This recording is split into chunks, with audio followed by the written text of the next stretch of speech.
Greetings, my fellow travelers. As much as I'd really hope never to do one of these videos again, this falls on a heading of sometimes I hate this game. I can't save the ship once I manage to place the reactor right in front here, which basically involves removing this part, taking the hallway inside and flipping it around. Apparently it's backwards. Because it's backwards, the part only snaps in the orientation of the walkway. The central building block of the ship. And once I've done that, it won't let me save because it's telling me that not all the parts are connected. So unless there's a part somewhere on the roof or in the floor,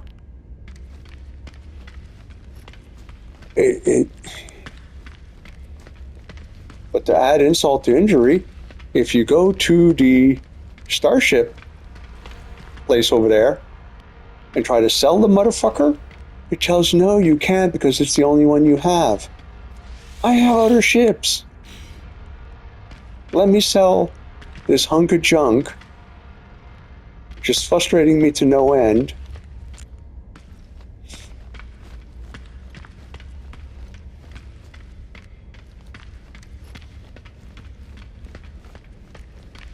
I mean, I really had hope that Voyager would work.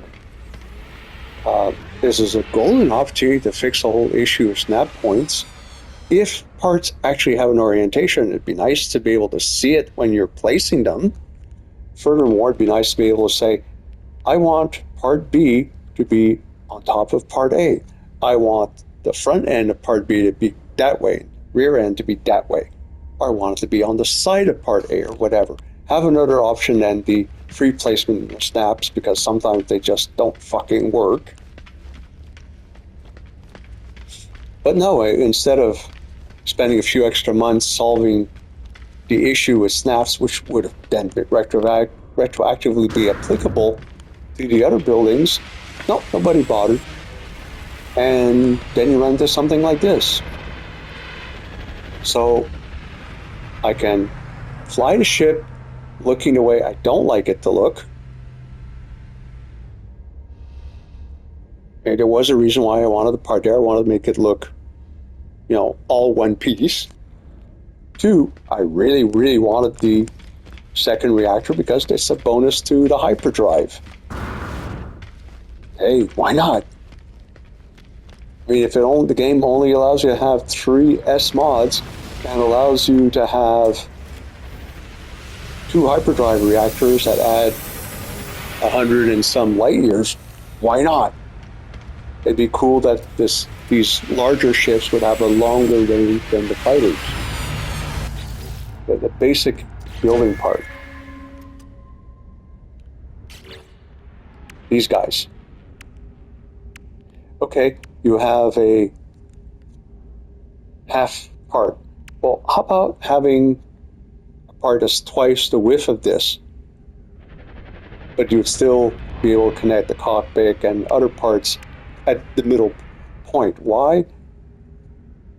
It doesn't make sense that if you use this as a cargo ship, which, why wouldn't you? It's so much larger than even the hauler.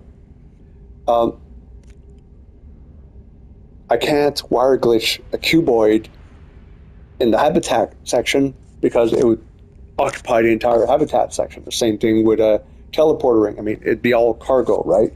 Or the very large crate from the abandoned or derelict freighters.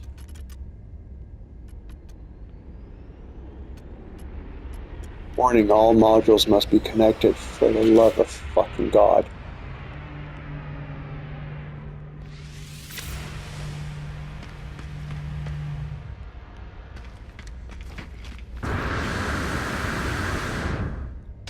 But this grabs me as just like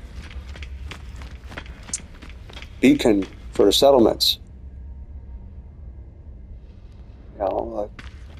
Somebody came up with a notion and they ran with it, and that's it.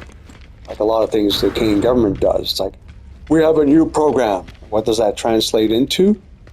A web page with a couple of phone numbers, promise of millions of dollars being spent to help people, and either an agency where you got people who don't know what the fuck they're doing, or it's their actual responsibility of administrating the program is dumped in the lap of the provincial government.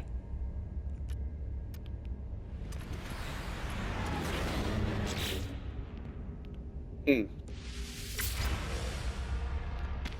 in the case of the settlements, well, I'm sorry, the first month was really exciting and fun. And then for the next month, the population of settlement stayed at 187%, 187 people, despite the fact that I actually had people join the settlement. And I frankly didn't feel like committing another year to the settlement in the vain hope they would somehow reach 200 people. Every building had been upgraded. It's just,